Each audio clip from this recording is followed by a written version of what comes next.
जो हमारा सेब सीजन है, हमारे जो किसान हैं, बागवान हैं, उनकी सेब की जो फसल है वो सड़क के कारण सेब अवरुद्ध ना हो, मेरी चिंता अभी ज़्यादा वो है।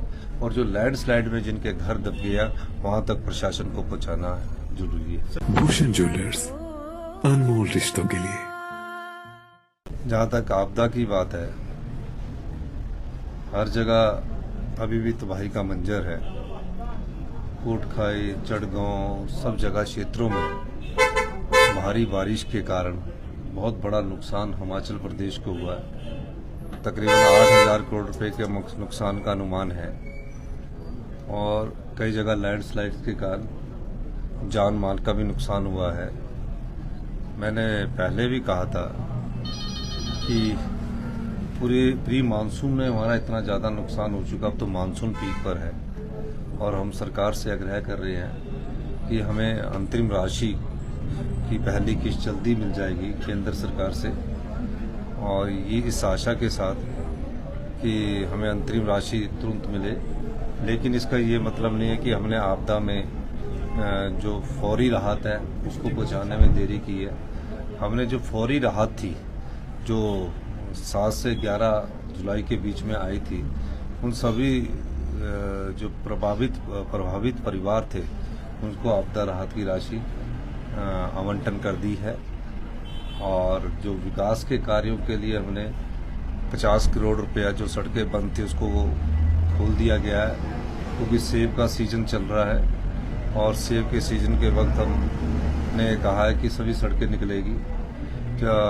रोडू से लेकर ठोक तक 4 और एसडीओ जेईस के हमने सब डिवीजन लगाए हैं और कुमार सेन से लेकर उसमें एडिशनल एसडीओ एक्सियन और अदर स्टाफ लगाया है। चौपाल वाले में भी अदर स्टाफ लगाया है और अभी मेरी एक और बैठक होने वाली है। तो आपदा प्रभावित लोगों को हम अपनी सरकार पूरा प्रयास कर रही है दिन रात मेहनत करके, ताकि आपदा प्रभावित को तत्काल राहत मिले। और जो हमारा सेब सीजन है, हमारे जो किसान हैं, बागवान हैं, उनकी सेब की जो फसल है वो सड़क के कारण सेब अवरुद्ध ना हो, मेरी चिंता अभी ज़्यादा वो है।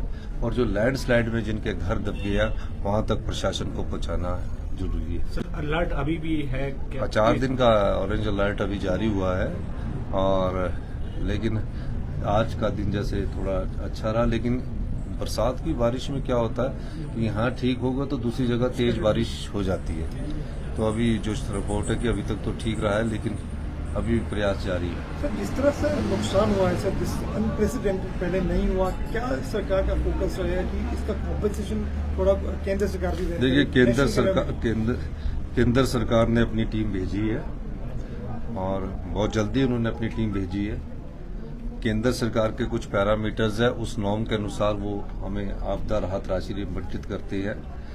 पिछले दिनों जो मेरी अमित शाह जी से बात हुई थी तो उन्होंने हमारी जो डिजास्टर मैनेजमेंट की दिसंबर की किस्त थी, अगर दिसंबर में आपदा थी तो दिसंबर में हमें आपदा राशि नहीं मिलेगी, उस किस्त को एडवांस कर दिया 180 करोड़ का, और जुलाई की हमारी किस्त पहले ही आनी थी। तो वो हमारी बजट का आवंटन है, उसमें हम ही नहीं है, सभी राज्य होते हैं।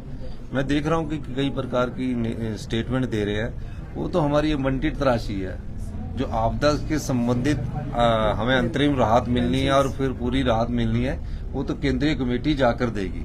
पर हमने अपने बजट में कुछ कट करके आपदा राहत पीड़ितों को हम राहत पहुंचाने की कोशिश कर रहे हैं और इस दृष्टिकोण से हम काम कर रहे हैं। लेकिन सर, विपक्ष सरकार की फंक्शन से अभी भी सेटिस्फाई नहीं है, डिस्पाइट चाहे रिलीफ की बात हो, चाहे रेस्क्यू की बात हो, या अब जो चीजें हो रही हैं उसको लेके विपक्ष के अपने सवाल हैं। अब मुझे तो अभी आपदा परिवारों को संतुष्टि देनी है, और मुझे खुशी इस बात की है कि जब से आपदा आई है, एक समय शिमला में बर्फ पड़ी थी और हम विधायक होते थे, उस समय भी पानी की बोतल 50 रुपए की कहा कि 200 रुपए की बिकती थी। लेकिन आपने भी प्रेस के बंधु है, कहीं ये नहीं देखा होगा छुटपुट घटनाओं को छोड़कर कि किसी ने ये बोला कि हमारे पर लूट मची है।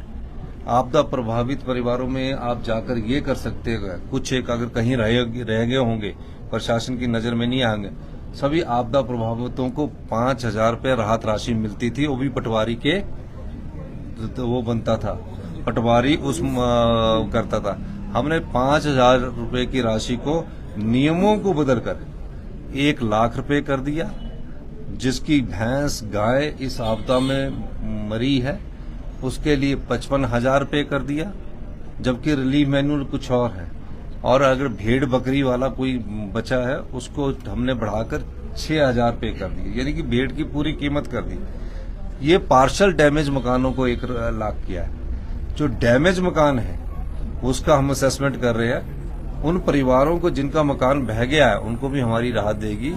मैं सिर्फ विपक्ष को ये कहना चाहता हूँ कि इस समय हम सबको इस मुसीबत की घड़ी में इकट्ठा होकर काम करना है। ठीक है, आप पिछले कुछ दिनों से राजनीतिक सीख रहे हैं, टीवी में आना चाहते हैं, अगर अखबारों में आना चाहते हैं, आरोप लगाना चाहते तो लगाइए, लेकिन मेरा मानना है कि मेरा इस समय इनकी बात को कुछ नहीं कहना चाहता। मैं इस सब बातों के लिए, जब आपदा से हमें छुट्टी मिलेगी, प्रभावित परिवारों को हमको राहत पहुंच जाएगी, तब हम विधानसभा सत्र में इनकी एक एक बात का जवाब एक देंगे। महत्वपूर्ण और घटनाक्रम हिमाचल प्रदेश में राजधानी शिमला में घटा से ब्लास्ट वाली घटना है, उसको लेके बहुत तरह के सवाल, उसको लेके क्या अपडेट है सर? देखिए, अभी एनएसजी की टीम की ये हमारी पुलिस ने वो किया है, लेकिन ऐसी कोई बड़ी बात की बात नहीं है। लेकिन एक जब एनएसजी टीम आती है तो एक इकट्ठा करती है, उसके आधार पर वो देखती है कि कहीं कोई ऐसा स्कोप तो नहीं है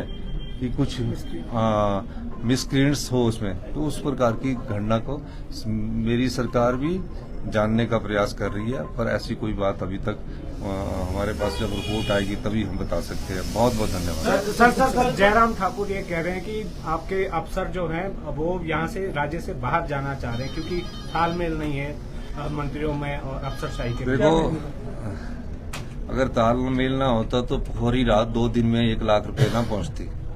उनके समय तो 7 मुख्य सचिव बदले गए हैं। अपने गृह में झांकिए, अपने सरकार के कार्यकाल में झांकिए।